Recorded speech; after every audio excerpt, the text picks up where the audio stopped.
Hey, everybody, welcome to the Orange and Brown Talk podcast. It's another NFL draft edition. So, Tim Bielik and Lance Risland are going to join me. I, of course, am Dan Labbe. We are going to do an NFL draft mailbag today. So, I get into it in the open, kind of explain where we got our questions from, all of that. But we answer a bunch of questions about what the Browns might do at 6. Do they go best player? Do you want Jeremiyah Love? Do you go tackle? Do you go need? All of that stuff. We get into there's a quarterback that we talk about too. Maybe not one you expect. We get into that at some point as well. And we just go through all of your draft questions. So that's coming up. Just that reminder, hey, if you're on TikTok, Facebook, Instagram, Twitter, what did I miss? Threads. I always miss Threads. Come on, Threads. Go look for Orange and Brown Talk. Give us a follow. Give us a like. And of course, get subscribed to our YouTube channel, Cleveland Browns on cleveland.com. So you can watch our podcast on video. And there's other stuff over there as well. So you want to check that out. Okay, here we go. A draft edition of the Orange and Brown Talk podcast.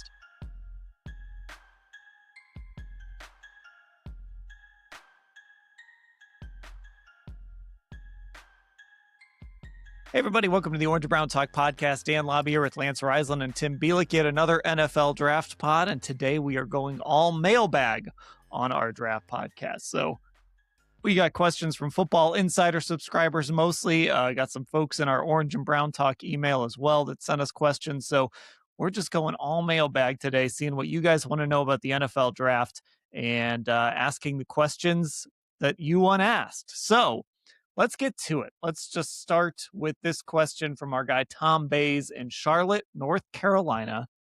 What, in your perspective, would determine a successful draft? And are there some key players the Browns must acquire in the draft? So, Tim, what has you sitting there on Saturday night saying the Browns had a successful draft? I think if they just kind of do something like they did in 2025, we could talk about 2025, and maybe it's hyperbole to say this, but it's maybe one of the best drafts the Browns have ever had. I mean, 4 quality starters. You're talking about Carson Swester, who's got all pro potential. Harold Fannin can go to multiple Pro Bowls. I think Mason Graham is very, very good. Certainly the rest of it is a question mark, especially, if Shedeur Sanders doesn't pan out. But I think ideally what you're looking for is multiple quality starters. And in particular, if you can get those to positions of need, obviously wide receiver, if you could somehow find a left tackle, even though as we get closer, I do think it's less likely that you find a day one left tackle starter in this draft. But if you can especially target those 2 needs with good value, I think you'll have done a really good job. Obviously, the pick's got to pan out. We're not going to know that for 2 to 3 years. But if you hit value, and especially if you do decide to trade down, if you get into what I like to call the sweet spot of the draft, which is that day 2 area, kind of in between 35 and 75, what I think is the best part, the kind of the meat of the draft, I think you'll have done a pretty good job. And certainly, especially if you consider what Andrew Berry was able to do a year ago with a really good draft, there's at least a track record showing that this front office can put together a really good one. Now, can they do it again? Yeah, that sort of repeatability of last year, you nailed all of these picks, but this year it's potentially you've got to nail some higher leverage picks that you in positions where maybe you've missed in the past, that inability to find a receiver, that inability to find answers to tackle in the draft. Somehow, some way, whether it's early or over the course of those 3 days, Andrew Berry needs to find answers at those positions. Lance, when you look at this draft and what the Browns might do, what will have you saying Saturday night that this thing was a win? Well, I'm going to go with this. First, at pick 6, I hope they make, for me, I hope they pick a difference maker. I hope they don't even look at their roster and they take a guy who, they take a weapon, either on offense and defense. Caleb Downs or Jeremiyah Love would be the top 2, in my opinion. I talked to somebody yesterday and I said, who do you think is the best player in the draft offensively? And they said, Jeremiyah Love. And I said, I do as well. But I don't think the Browns should take him. And that's just, for me, how I learned the game. That just absolutely makes no sense to me. He's the best offense player in the draft, but you don't want him. And I understand value and all those things that people talk about. Those are important. But the Browns lack explosion on offense. So hopefully they go out and get a playmaker. And then I hope they focus. I thought last year's draft was more about production than it was potential. There was potential there. But when you think about like an Alex Wright, for example, that was all, what he could be. And they did a nice job of that. But last year they took guys like, even people like Sampson. These are guys that were Sampson and Graham, guys that were all SEC, all Big Ten, had a lot of stats and did a lot of really good. So they produced on the field. And that's such a hard line between production and potential, especially at the NFL level, where these guys are also big and fast. But I thought they did last year of getting guys who were the best players on the field. So that's kind of what I want. That goes back to my Peyton Wilson. That goes back to Ivan Pace. I just like really good football players. And sometimes those measurements don't match up. And when you're, they got to find, then the normal stuff, right? They gotta address some offensive line stuff. So I think they need another one high hat safety. I think they need linebacker depth. All those kind of things. They need an athletic tight end. There's a bunch of different stuff. But for me, as the overall thing would be, just take guys who have measurements. Don't get me wrong; those things are vital. But get guys who, when you turn the film on, are the best players on the field. Yeah, and I think that's an interesting point because when you do kind of look at last year, right? We knew you watched Harold Fannin like you saw it. You didn't have to sit there and look at 40 times and things like that. And yes, of course, those things matter.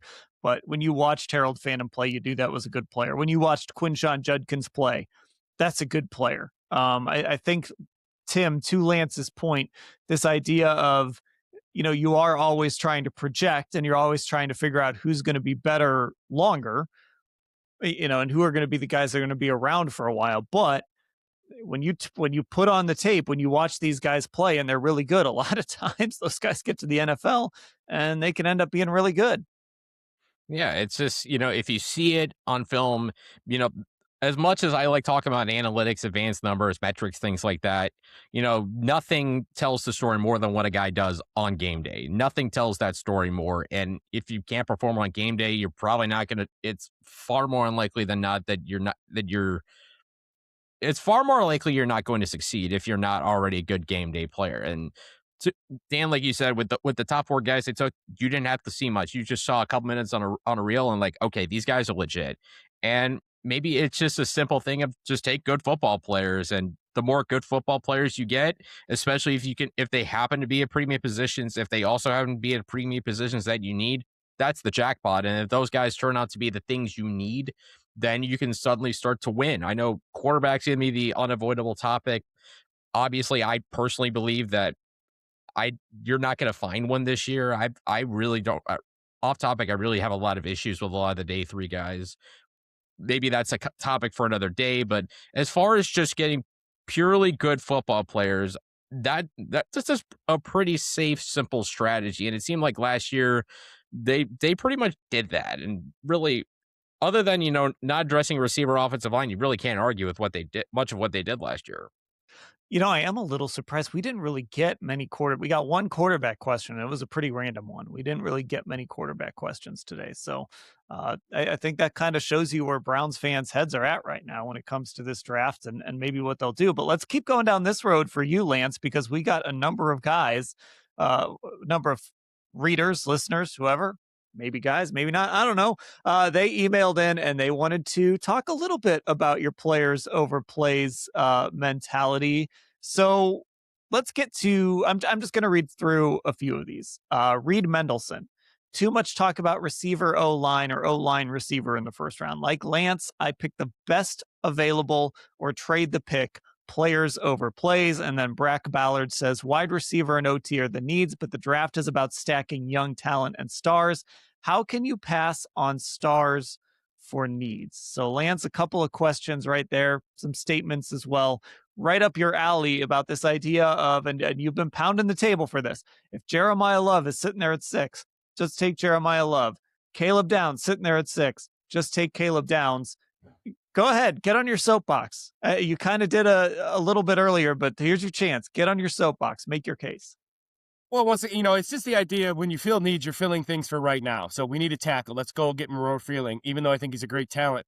I don't know if he tilts the field. You got to get guys who tilt the field. And it was funny. Somebody had mentioned to me, Coach, I really appreciate and respect your opinion, but you have no idea how to build rosters. And I went, you're absolutely correct. But I will tell you this, as a coach, I want the roster with the best players on it. And that's really what it comes down to, because the schemes you run, the things you do on both sides of the ball, they're all better when you have better players. So when you talk about, once again, if the need, which is awesome, fits with the best players, let's say the Browns needed a tailback, or the Browns needed, whatever it may be. Let's say the Browns, they were going to pick a guy at a position that was the best guy and it just happened to work out. great. That's sometimes it falls that way, but you're never wrong stacking talent. When people say, well, Caleb Downs doesn't score touchdowns, but what he does, he gives you short fields. He makes that defense even more electric. He's going to make offense coordinators, all those kind of things that kind of go into the week's process. But you cannot fill holes. You have to stack talent, and it's just like if Ruben Bain's there at 6, somebody said, well, why would you draft Ruben Bain or David Bailey if they're there at 6? Well, here's the deal. So let's say Alex Wright is really good again this year, and let's say Isaiah McGuire takes the next step, and these guys become really good, and then you add David Bailey to it. Well, in the game of football that I've learned from you guys is that, things happen. People move on. Where's the money going in our roster? Things like that. Well, when you have stacked talent and you lose those guys, you just bring them in. Look at the Eagles defensive line. You're going to bring guys in. That's what you don't rebuild, you retool. And I think the only way you can retool is that if you stack talent at different positions. You're never wrong having elite players at one position because you can make it work somehow. It's just like the Jeremiyah Love thing. Don't think of him as a running back. Think about him as a explosive weapon. You're the worst offense in the NFL. The best player in the draft on offense is a running back who's a weapon. You can't do things. You can't score points, and yet you don't value a guy who is the best weapon. I respect other people's opinions. That doesn't make any sense to me. So Tim, you were, I remember back, I think it was week 18 when the Browns were in Cincinnati, you were telling me, and you obviously have since written this, you were telling me that you were going to write basically that if Caleb Downs is there at 6, the Browns shouldn't take him, which kind of, goes hand in hand with what we're talking about here. Obviously Lance is talking about Jeremiyah Love as well. What are your thoughts on this whole idea of, just taking the absolute best player versus filling a need? And I think for at least the three of us, when we say filling a need, I think we're talking about doing it with a player who is either, maybe they're not graded as high as Jeremiyah Love, but we're talking about a guy who should go at 6, like would go in the top 10, like a guy that we're not talking about reaching for like a 3rd round guy just to have a starting tackle. But what are your thoughts on this idea of, if it's Jeremiyah Love or Caleb Downs versus maybe a starting tackle or a starting wide receiver for the Browns? Well, I think for me, with the Caleb Downs thing, it kind of comes down to, the idea of roster building. I'm going to kind of play the devil advocate to what Lance was saying, and I agree with a lot of stuff. Like I said, you can't go wrong with just really good football players, but Lance, and you said it, the Browns had the worst offense in football. They've had the worst offense in football for 2 seasons. And I said it a couple weeks ago, they're half a football team. And they've done a lot to fix the offensive line. It's not elite by any stretch of the imagination, but they've added, I think competent veterans who can at least hold the fort till you kind of rebuild around them with younger players. Receiver hasn't been touched. The only receiver they got is Tylan Wallace, and he's basically a kick returner. I think he's 11, 12 career catches, something like that. It's a low number. I don't have it in front of me. And as good as Caleb Downs is, I don't know what, difference it makes taking your defense from an A to an A plus versus a guy who could take your offense from a D minus to at least a C plus. I'll bring Jeremiyah Love into this discussion because I'm not against the idea of stacking a Jeremiyah Love, Quinshon Judkins backfield. I do think there comes a point where you probably can't run the football 45, 50 times a game in the NFL, even if you have a Lamar Jackson. But I mean, Love at least gives you a different dimension than Quinshon Judkins. Love is that home run hitter that every single time he touches the ball, he's a threat to score. And certainly, with an offensive line that, like I said, is going to be better, that could work. That at least gives you an identity on offense of two really good young running backs and a very good tight end in passing situations.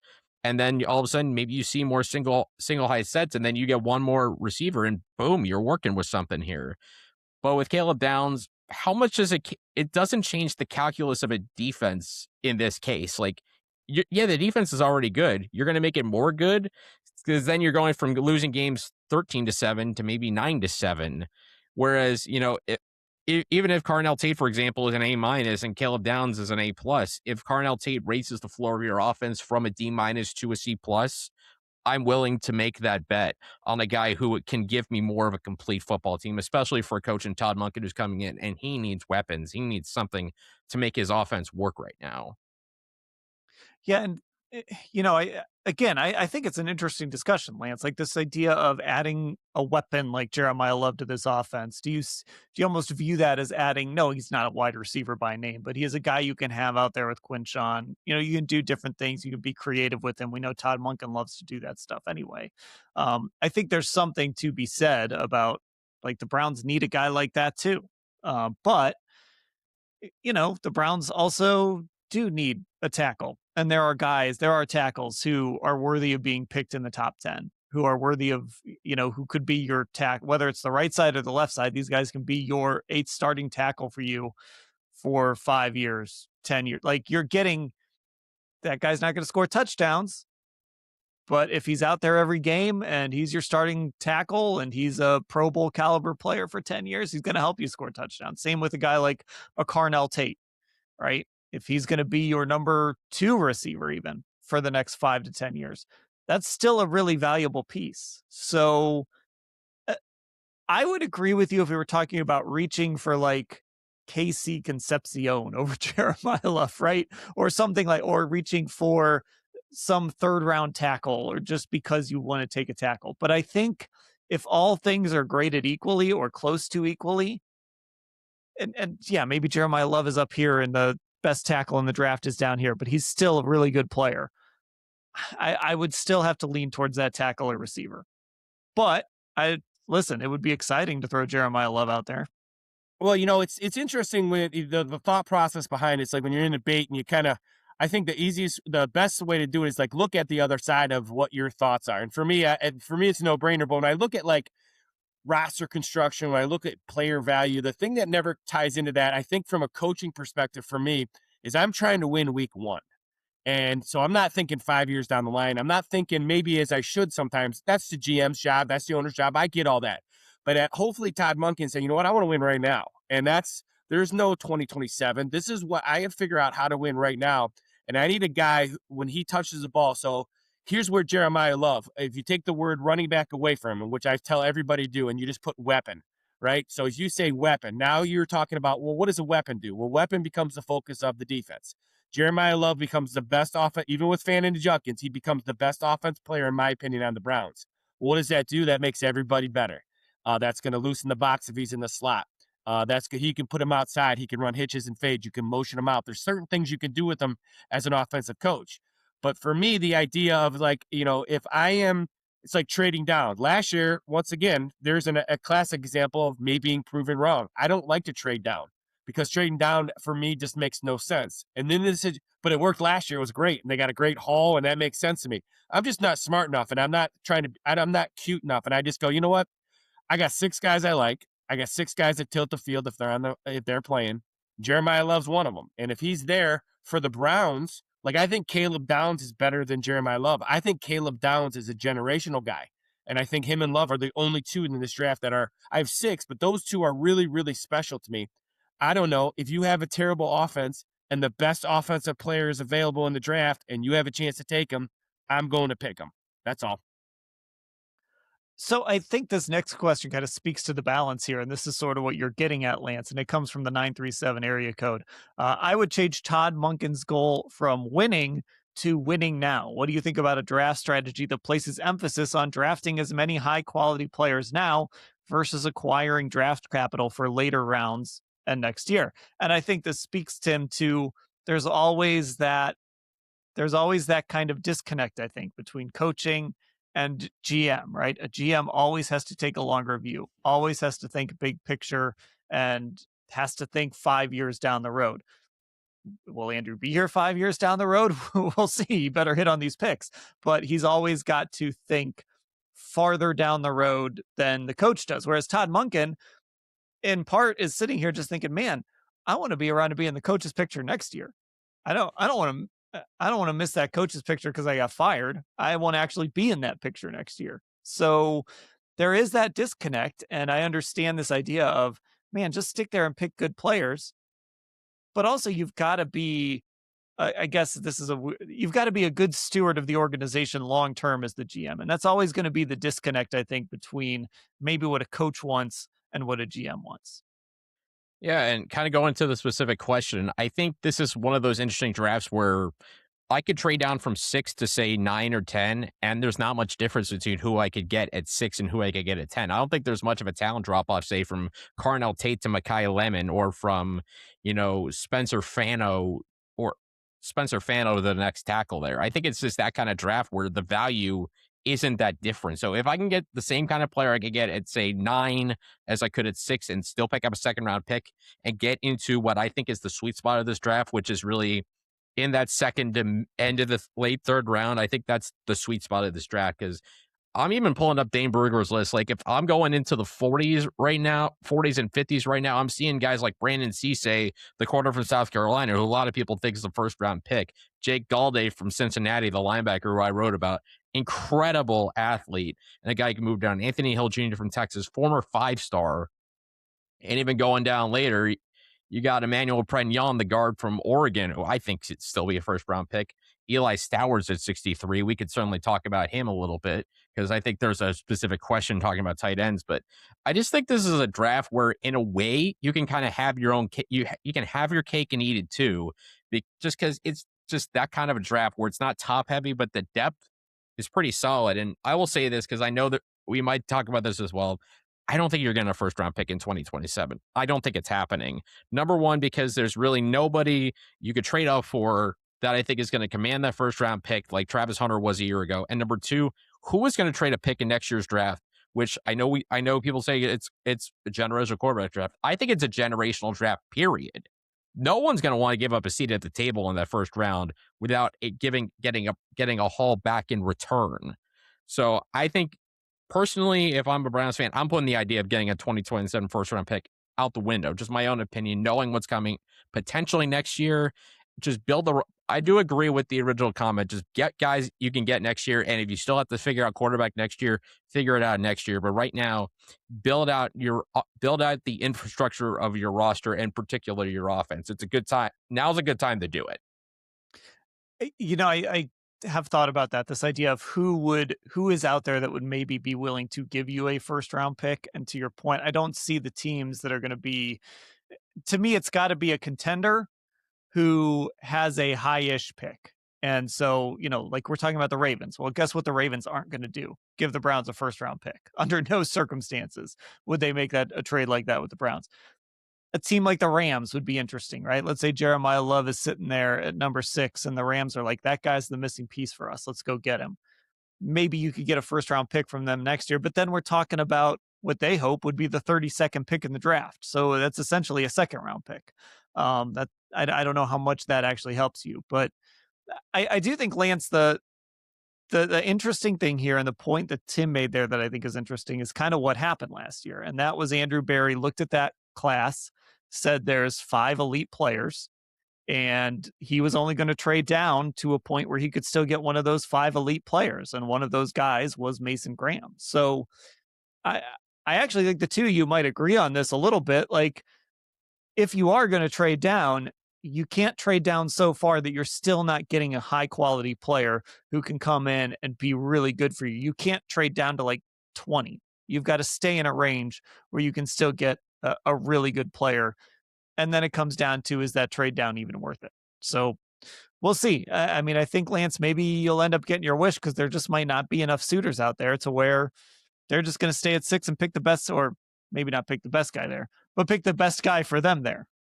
Well, I'll go back to what you said about winning and winning now. And here's the thing that winning now does. It has nothing to do with, for me, it has nothing to do with like, all right, we're going to go out and we're going to win 12, 13 games or 11 games even next year. But that's a thought process. That's where it has to be. And that trickles down to everything you do, from the owner to the GM to the coaches to the players.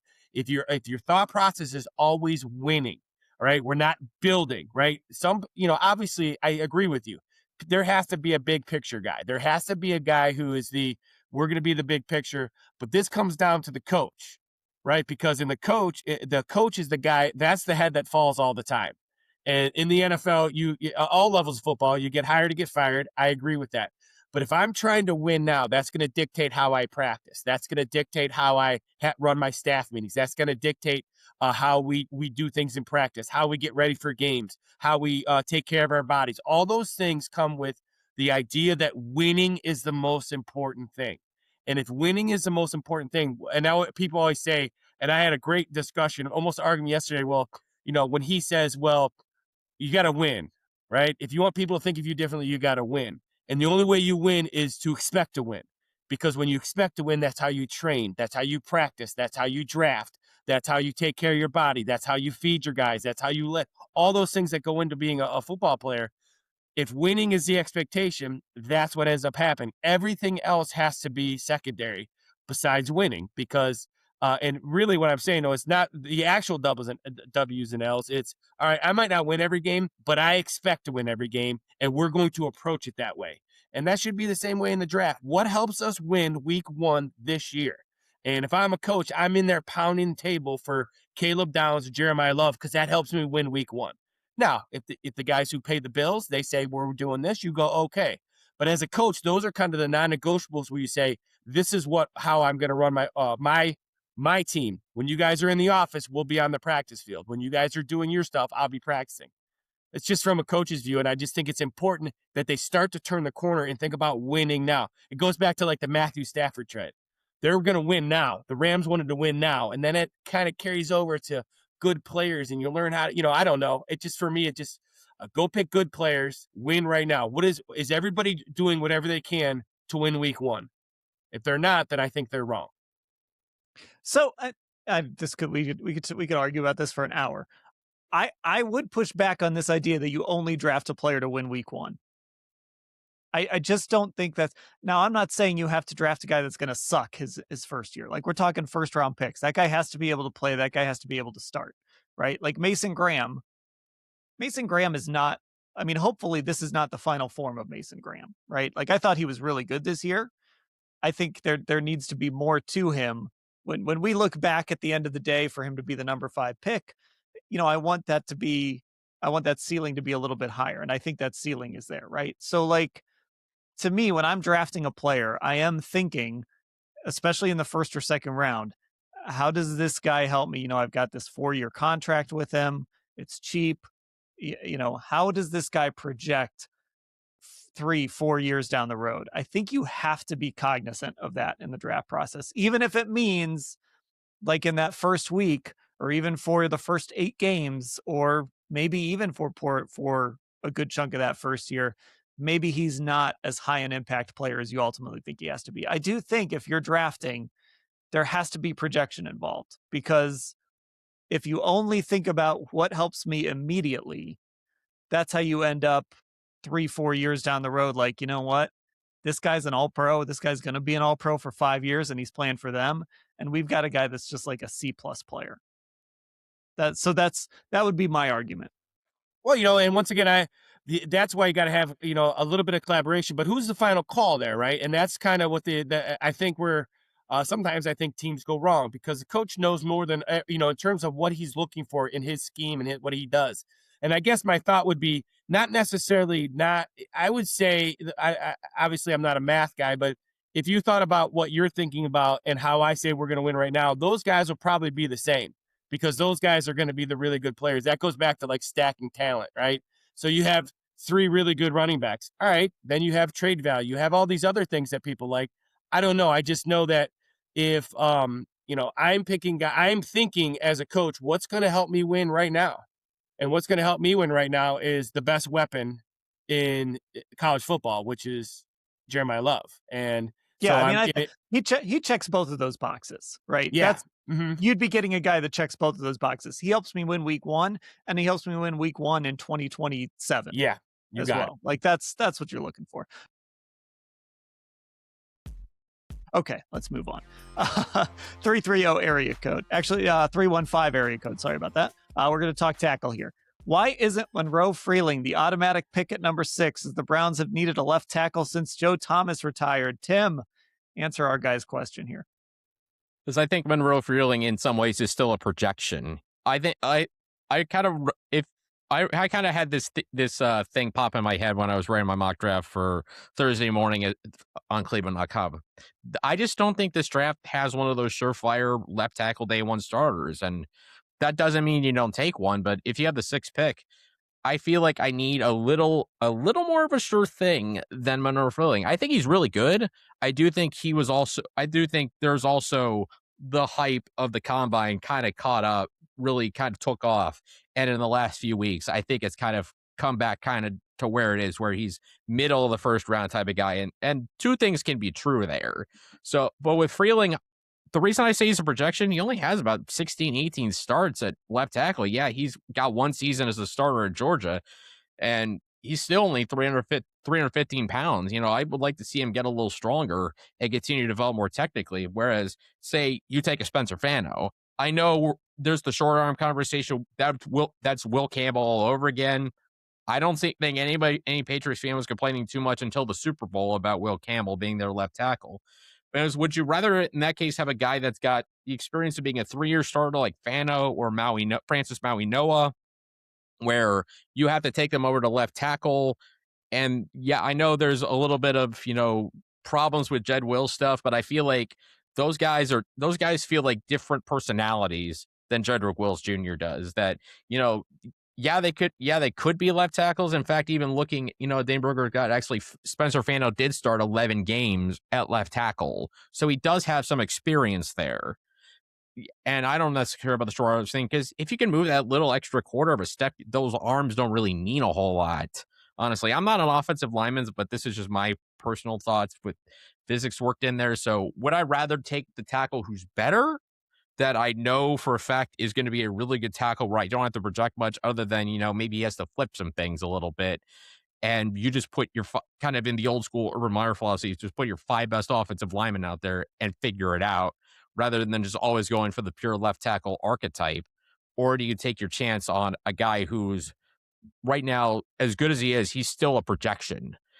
I think at 6, if we were having this conversation at 24, if Monroe Freeling is somehow at 24, the Browns keep that pick, or trade down with the Cowboys. You have 12, 20, and 24, and Freeling's there at 20. You absolutely take him. It's just the difference of taking more proven commodities at 6 versus, waiting till later when there's more projections that you have to make. Yeah, Lance, I'm curious what you think about this, but I'm not as concerned about the left versus right thing necessarily with all of these guys, because I think for Browns fans, I understand they're scarred in part because the Jed Wills thing, right? The Jed Wills thing did not work out. And I don't think it didn't work out because he had to move from right to left. I think it was just a personality thing. I think it was just a Jed Wills thing more than anything. And if you end up drafting Spencer Fano or one of these guys who's played on the right side and he ends up starting at right tackle for you this year, that's okay. Like, okay, so Titus Howard, move over and play the left side. And then Tristan Wirfs was the right tackle for years when he came in the league. And then they finally moved him to the left side and he's been fine. So there's a path where you can just put a guy, you put him at his best spot and then move him down the road if you want to. So I'm not as worried. I think the gist of this question is, why wouldn't you just take the guy who's been the left tackle? And I understand that sentiment, and I understand why Browns fans might be scarred by moving right to left. I'm not that concerned about it. I'm with Tim. If you're going to take a lineman there, a tackle there, take the best one. Well, I'll say this. The Jed Wills things, you're absolutely correct. Jed Wills had nothing to do from going right to left. Jed Wills was all about want to. I sat there during individual drills when Jed Wills would get fired up, and he did as good a job in one-on-one drills with Myles Garrett than any tackle in the NFL has done. Why? Because he was irritated, because Myles would beat him, Myles would beat him, Myles would beat him, and then finally he would get irritated, and he would use all that ability he has. Had nothing to do with driving off the right foot instead of the left foot. And really what that left tackle comes down to is the ability to kick back.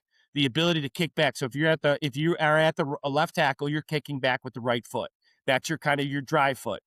And obviously on the right side, it's your left foot.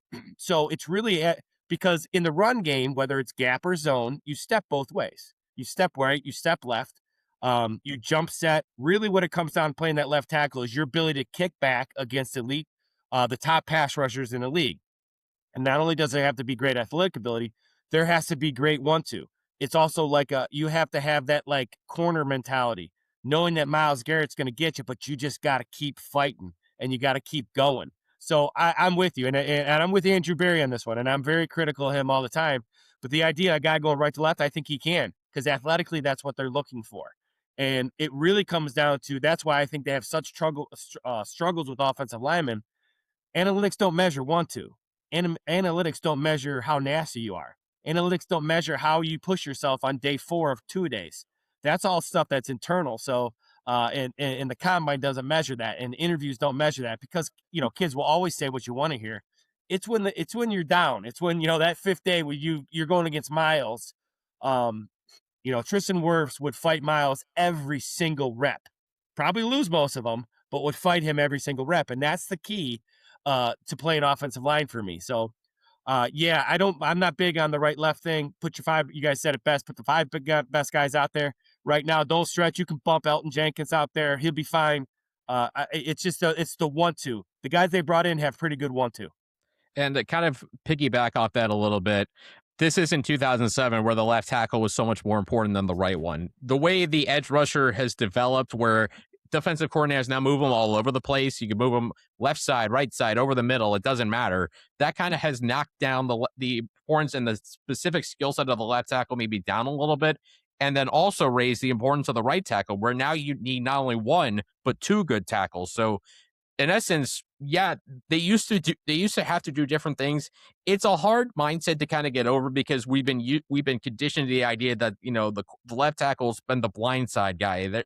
There's a movie about that.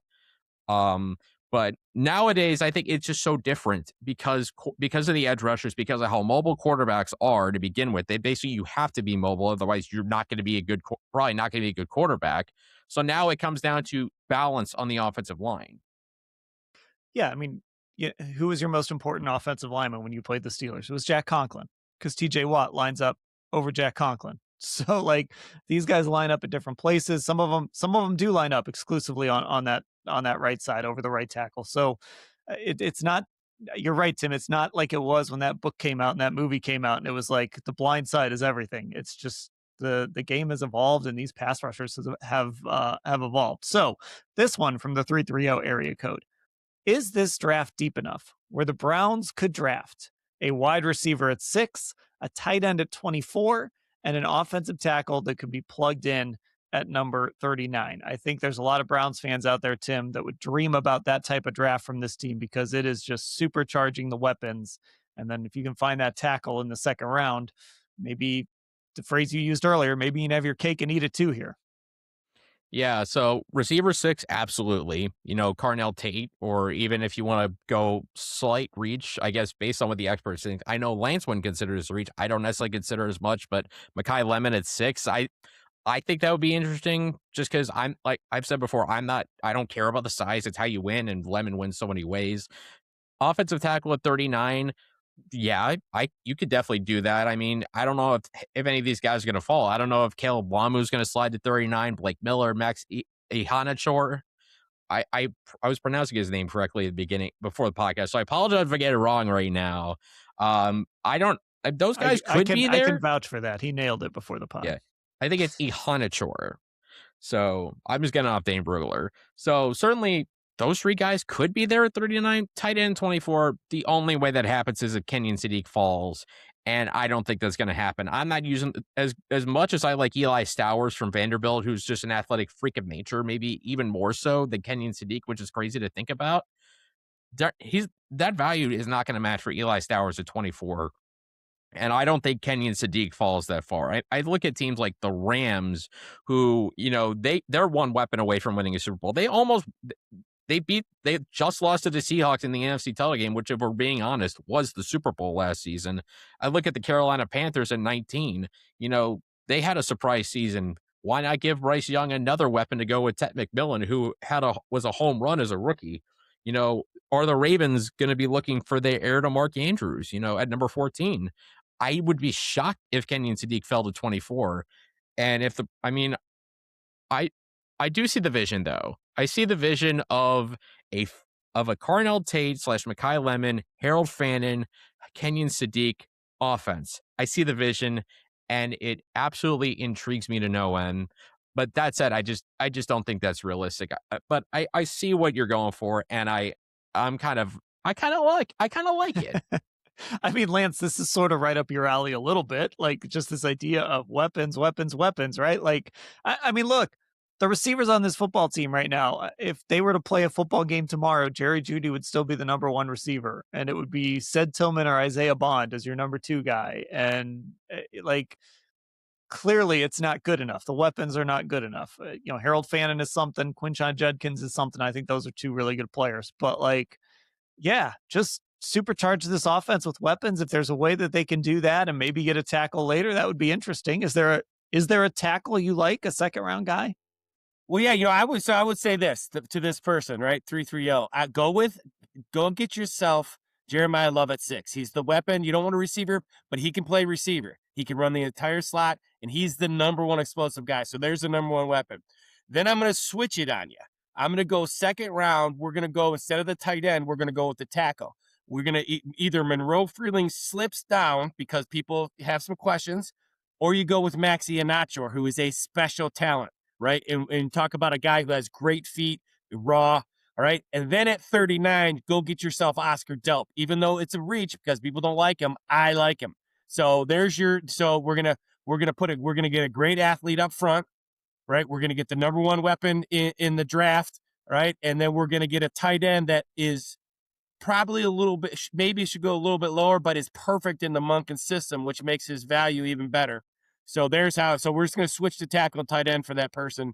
And there's your first three picks, and you're rolling into the third and fourth rounds. Yeah, look, I'm all for. I love the idea of weapons. That's why I'm willing to at least entertain the idea of a Jeremiyah Love, and that's why I think I absolutely, as much as I think this team needs to solve tackle. So I'd love Carnell Tate at number 6. I would not be like, oh, you have to take a tackle there no matter what. Like, give if you can give me a good weapon, all right, I can live with that because this team needs guys for that reason I said earlier. Like, you look at this receiver room and it's not going to be good enough for whoever's playing quarterback. They need to get all of that figured out. Lance, I think this is an interesting one for you. Tom in Middlebury, Connecticut. Is there any difference in the type of player the Browns will draft based on the new head coach and the defensive coordinator? Would they emphasize certain traits, or is it business as usual? So based on what you know about Monken and kind of what Mike Rutenberg is bringing to replace Jim Schwartz, does it change who the Browns might look for or who they should look for? No, it doesn't. So you're going to get, I think the key to understand about this defense is that Rutenberg is going to bring a little bit more simulated pressure, and he's going to bring a little bit overload pressure more. So if you think about what that really means in layman terms, is they're going to bring more pressure instead of bringing just 4 traditionally like Schwartz did, because Schwartz thought those guys could win, and they did most of the time. They'll do that too, but you're going to pre-snap, you're going to get 2 high safeties. It's still going to end up being predominantly 1 high safety with Delpit down in the box, but not all the time. And what that does as for an offensive coordinator is it gives me fits, because you don't know where your pressure's coming from with 2 high hats. You kind of do. What I liked about Schwartz is Schwartz was like, here's my hand, you're going to have to beat it, right? Where Rutenberg is going to do that as well, especially with the front 7. Front 7 won't look real different. It's going to be wide 3s, wide 5s, wide 9s. You're going to get backers playing downhill. The secondary is where you're going to see some differences. You're going to see some pre-snap differences more than you're going to see post-snap. But basically, at the end of the day, when the ball is snapped, you're going to get a lot of 1 high at safety man coverage with pressure. It's just been going to be, how do they get that pressure? So if you think about they bring 4 traditionally along the front. Well, Rutenberg, they're going to get that, but you're also going to get pressure where they bring 4 off one side. You're also going to get pressure where it looks like 7, but they're going to bring 3.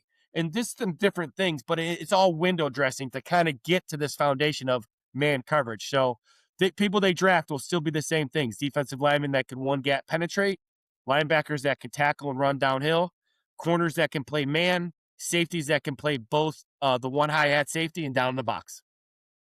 I think it's interesting when you look at the two sides of the ball. I think we've seen, when they brought in Jim Schwartz, we started to see them really attack, and you could tell they want to draft this type of player. They want to sign this type of player. And to your point, I think a lot of that will continue. I feel like I don't know what type of offensive player they've been looking for. I don't know what type of guy. I guess I know they've taken some shots on some speedy wide receivers and, like an Anthony Schwartz and guys like that. I know they've, took a late round shot on a giant freak in DeJuan Jones to see if he could turn into anything. But like, I don't know, Tim, exactly what they've been trying to accomplish with some of their drafts on offense. Some of that is because they haven't had a bunch of really valuable high draft capital to use on it. But I am one of the things I'm curious about in this draft is how much influence does Todd Monken have on what type of receivers they might pick, what type of running backs they might pick? That's one of the things I'm most interested in as we get to 2 weeks from now. Yeah, I've said this before that in a way of saying this, that like I have a hard time being too critical of Andrew Berry's receiver picks, for example, when he's taken one in the top 75, and that was 74th overall with Cedric Tillman. That's the one. So I have a hard time, criticizing him for missing on a pick that you're supposed to miss. You miss about like from about 75 on. I don't remember the number, but I think like in the third round on, your chances of you hitting are about the same as Donovan Mitchell missing a free throw.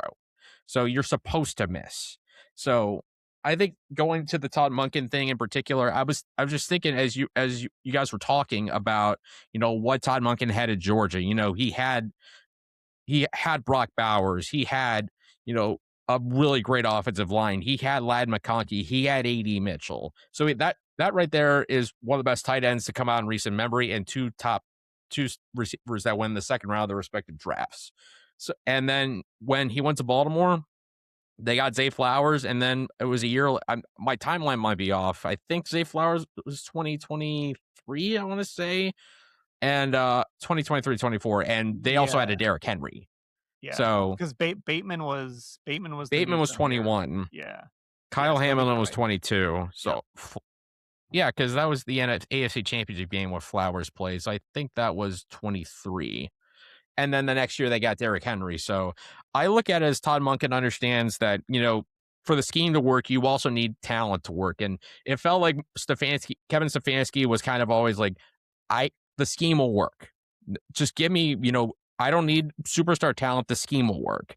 For Todd Monken, I think he understands based on, where he's gone and where he's had success, that just based on the track record of the guys that have been brought in, like I said, Georgia, Baltimore, that he knows he needs dudes. He knows he needs those difference makers, those guys that are gonna make defensive coordinators sweat during the week when trying to prepare.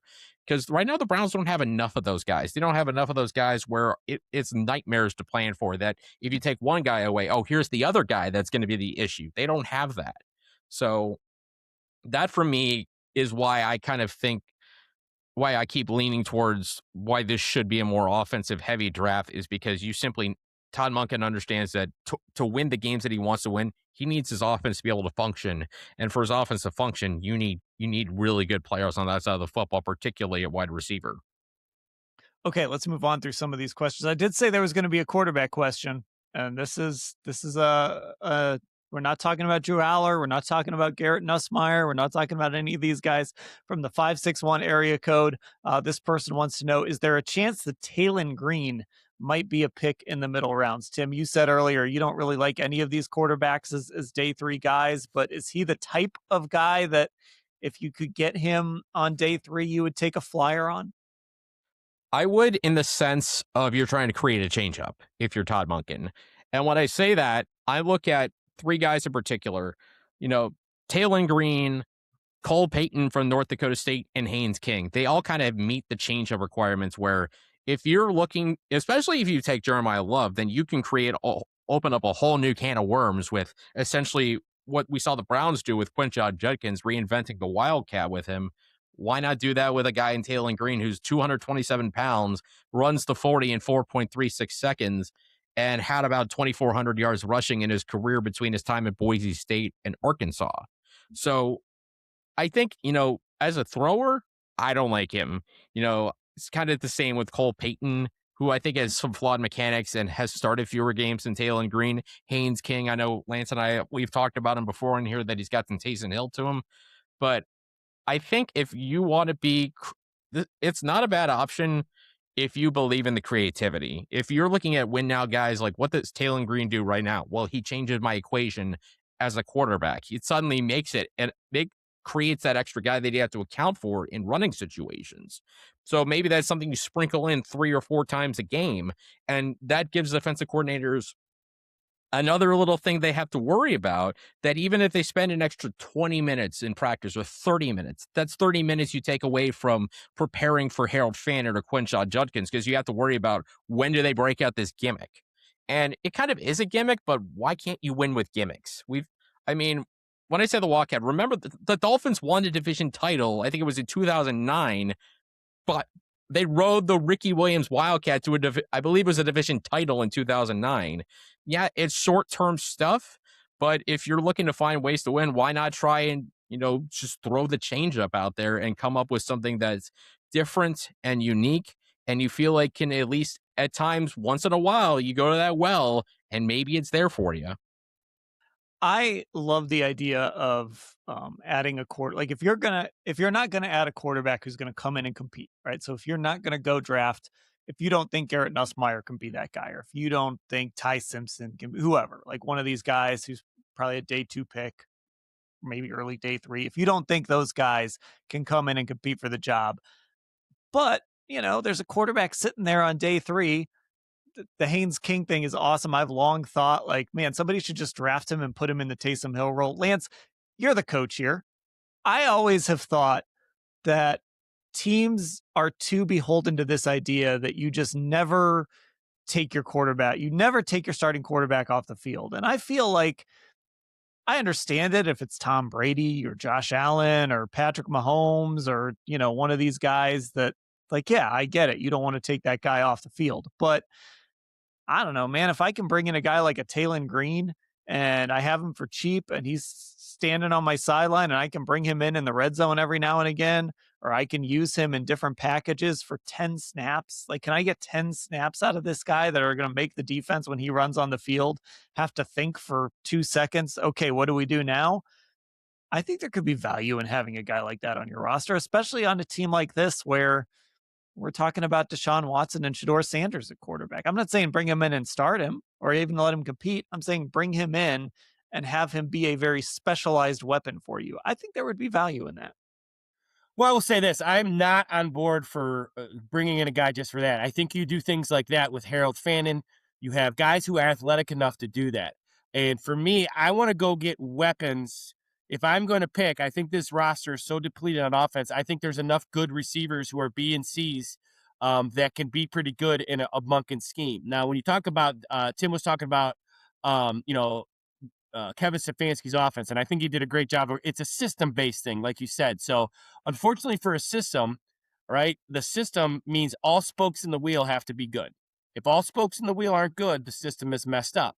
And you also have to have stronger spokes than everybody else. What do I mean by that? Well, the Browns had Nick Chubb. So the 7th to 8th guy in the box, they didn't have to block, right? Because Nick Chubb made those guys miss. So for me, I think what Monken brings in terms of like Taylon Green kind of thing is that he can get that with other guys, but he can also take in later rounds, he can take a guy like Ced Tillman, who I think is going to have an outstanding year because Ced Tillman lacks a lot of things. I know that, but he's a big physical kid. And I have said this for 3 years standing next to him. I don't know how this guy's not good. And you see him practice. He practices hard. He's not lazy. He's quiet. He does his thing. He's a pro. He's out there early, stays late.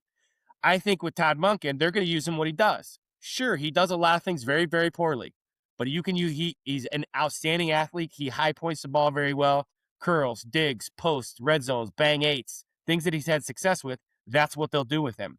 So for me, I don't think you have to take a guy like Taylon Green because of the style of offense you run. Now, Kevin, I think, had to do it because he's a system guy. And when you're a system guy, people plan for your system. I think you just get more and more players with Monken. You guys said it best. When he's at Georgia, he did one thing. When he was with the Ravens, he did another. Why? If you look at the correlation, he got it to his best players. And that's the key for Todd Monken's offense. It's not about scheme. He said it best in his one of his first thing. What's your identity going to be? Score more points. That's it. 7-6, 2-0, doesn't matter. Figure out a way to win. Get back on track next week. That's what I think. That's why I think Todd Monken's gonna be super successful. I really do. be the team nobody wants to play, right? That's what he said. Yep. So all right, let's run through a few of these. We get two special teams questions, so I'll combine these together. The first from Paul in Cincinnati: who in this year's draft, whether as a pure punt returner or a wide receiver with proven punt return skills, can be a game changer as a returner? And then thinking more globally on special teams, from Jeff Sapisi in Eden Prairie, Minnesota: what is the strategy for finding special teams studs in the later rounds, and who would be on your radar? Tim, give me some return guys and kind of what you think the key is to finding not just return guys, but good special teams guys on day 3. Well, I know one, and I'll defer this to Lance because I think he knows exactly who I'm going to talk about here. Let's hear it. Zachariah Branch. There it is. I know. We talked last week that he's divisive, and I understand. Maybe I'm more hesitant on him than Lance is, but with Zachariah Branch, what you're getting just an absolute yards after the catch guy, and he's also got proven punt return experience. Did it at USC, did it at Georgia. Yeah, I have concerns. What's he going to do in a modern offense? Can he beat zone? Because it felt like that was a hard thing for him to do. But I kind of put some of that also in the offense he was in, where you have 81 receptions and you barely have 800 yards. I think that was more kind of how they used him. But, in his freshman year at USC, kickoff return touchdown, punt return touchdown. I see that stuff, and whatever he gives me in kind of a gimmick role, even if it's kind of a more faster version of what you have in Malachi Corley, you add that punt return dimension, that kick return dimension.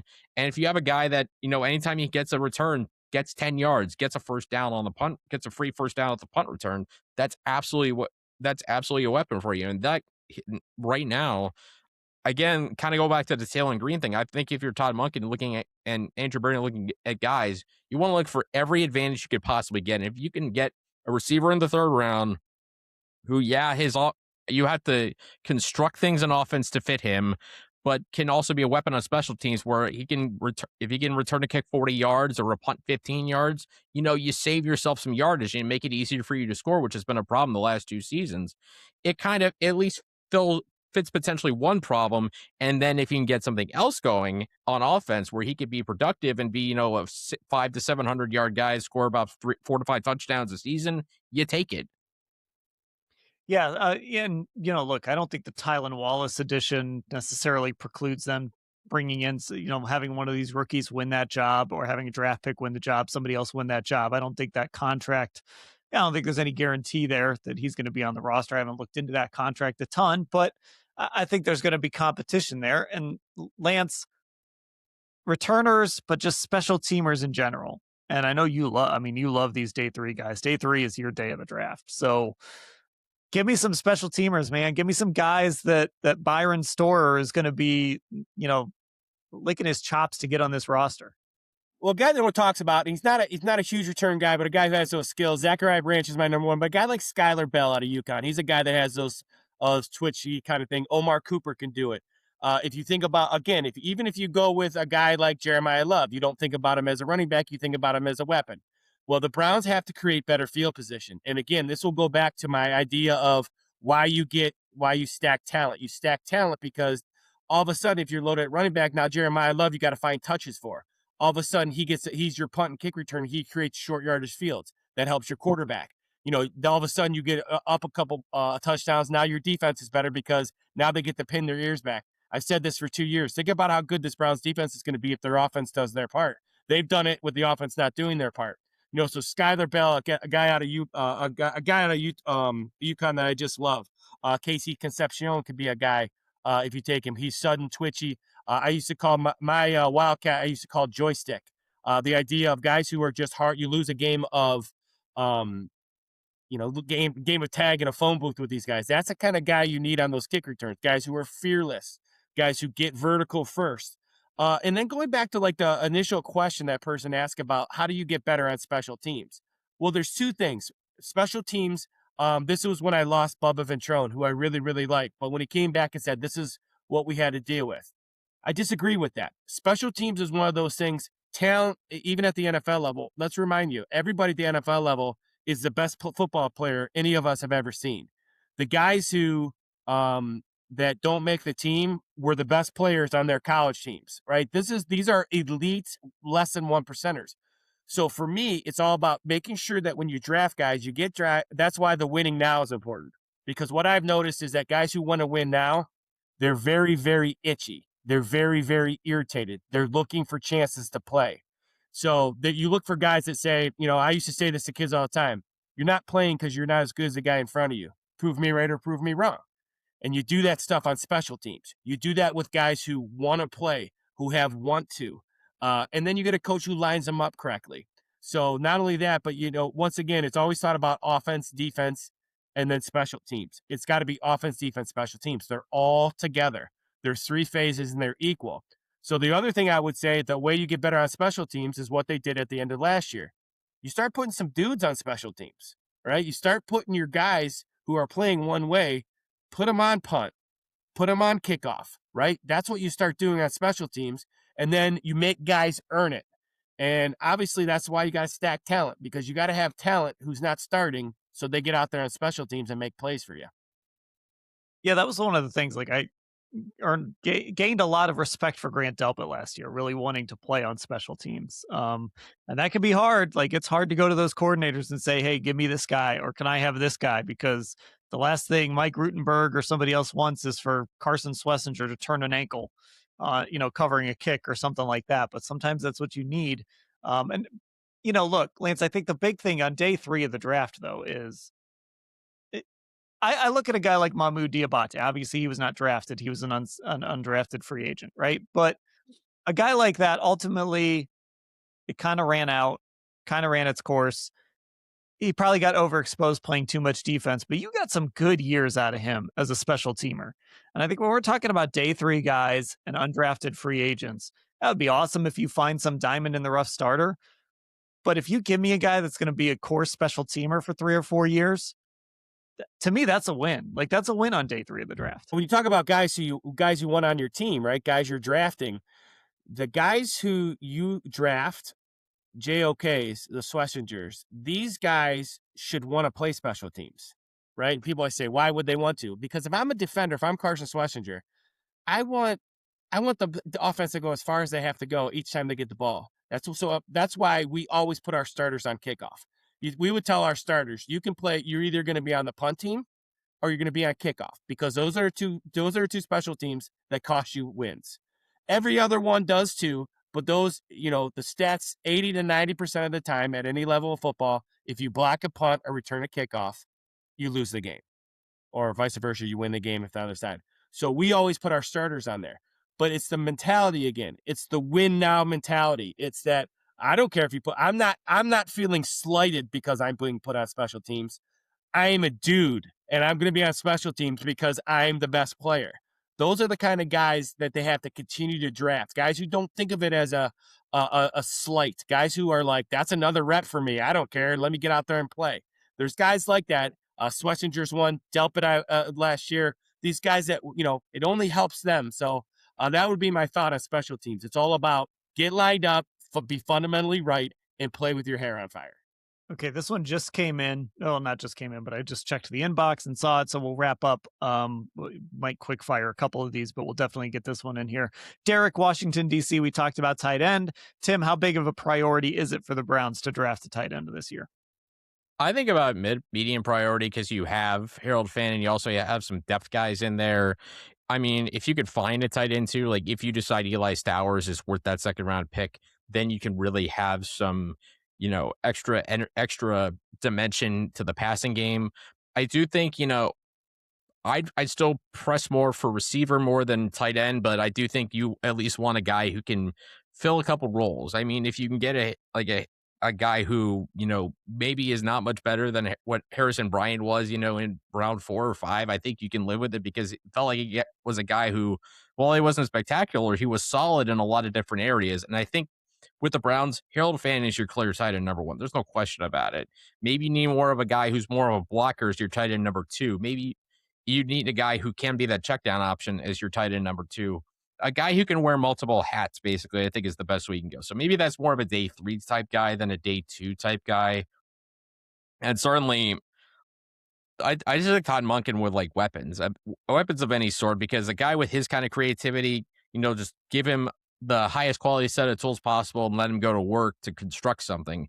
If that happens to be an elite tight end like Kenyon Sadiq in the first round, go for it. If it's not till they go in the fourth or fifth round to get a tight end, that's fine. I just do. I think again, just you want to have some varying skill sets at that position, and maybe a guy who's if you take a guy, I think of this year for this team, maybe a little more pro ready to block. Yeah, and Lance, they might use this guy as their fullback. They might use this guy in multiple roles. Harrison Bryant's a good example of this, a guy they got in the fourth round who was able to get on the field and do a bunch of different things for them.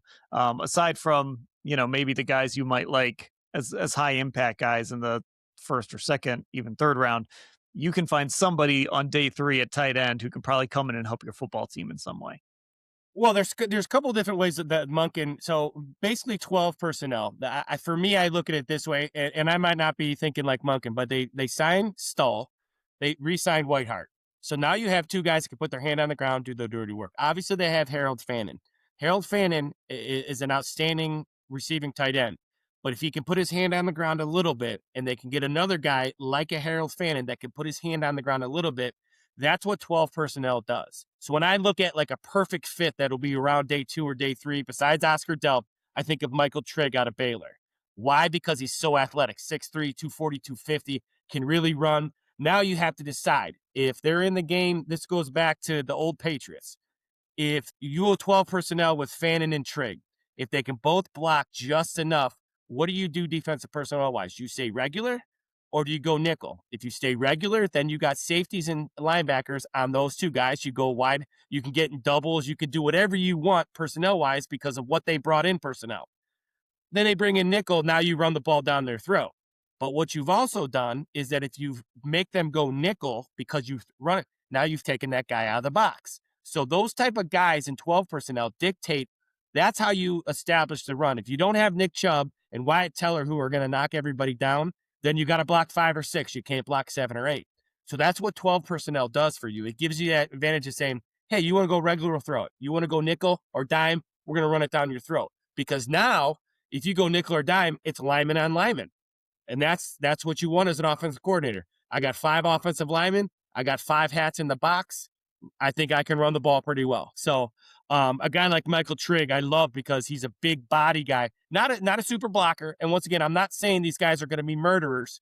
I'm just saying they're guys who are functional blockers who can kind of dictate what defensive personnel is in the game. Okay, 2 quick hitters and then we'll wrap it up. First one on Caleb Downs. Somebody asked about his size. Do you think that becomes an issue, Tim? No. If anything, it's more positional value. Kyle Hamilton was 4 inches and about 10 pounds bigger than Caleb Downs was. He didn't even go in the top 10. I don't think teams are going to make the same mistake again, but for me, and I'm biased on this because I've said 1,000 times, I don't care necessarily about a player's size unless it's an incredible outlier one way or the other. Size is not going to be the reason he falls. It's positional that I think is the only reason he would even slide through the top 10, if that even happens. Yeah, Lance, I think I know the answer from you. You're as big a Caleb Downs guy as there is, and there's a lot of big Caleb Downs guys out there, so I don't think you're worried about his size. No, it is. Once again, it's just the idea of, you go back to, things he can do. He can also return punts. Caleb Downs is a great punt returner, and he's an absolute assassin. And there are very few safeties that, can change the complexity of a game. And I think going into the pros, I'm not saying he's Ed Reed. I'm not saying, Sean Taylor, but he has those vibes to me. The guys who just, that aura around him. I think he's, once again, if he's there at 6, and I think the Browns should run up there, and you should turn your phones off because I will be texting you immediately if that happens. So it's okay. I have your number blocked, Lance. Not a problem. Yeah, there's certain times you just got to block me. That's fine. All right, very last one here. I'm gonna spice this one up just a little bit. Somebody asking what the Browns might do with that number 6 pick, I should say. If I gave each of you $100 and even odds, so basically double your money, bet 100, get 100. Browns staying at 6 or trade down. Tim, what are you betting? Trade down. I just think the depth, like I said, depth between 6 and 12, not that much different. And especially if Ingebrigtsen could pick up an extra day 2 pick, I would lean more on the trade down option. Now, what you would do, Lance, what do you think the Browns will do? I think the Browns will trade down, and I'm disappointed that they do. I think Jeremiyah Love or Caleb Downs will be there, and I'm going to be itching for them to take it, and I think they trade down. Okay, there we go. Mailbag edition of the Orange and Brown Talk podcast, draft edition. Thanks to everyone that hit up our inbox, and of course, all of our Football Insider subscribers who tons of replies. Cleveland.com/Browns, the blue banner at the top of the page to get involved with that. Of course, on all of your socials, go look for Orange and Brown Talk. Give us a like, give us a follow. So TikTok, Threads, Instagram, Facebook, Twitter, whatever you got. Go find Orange and Brown Talk, give it a follow, and get subscribed on Apple Podcasts and Spotify. If you want to watch our pods, Cleveland Browns on cleveland.com is the YouTube channel where you can find us. For Tim and Lance, I'm Dan. Thanks for listening, everybody.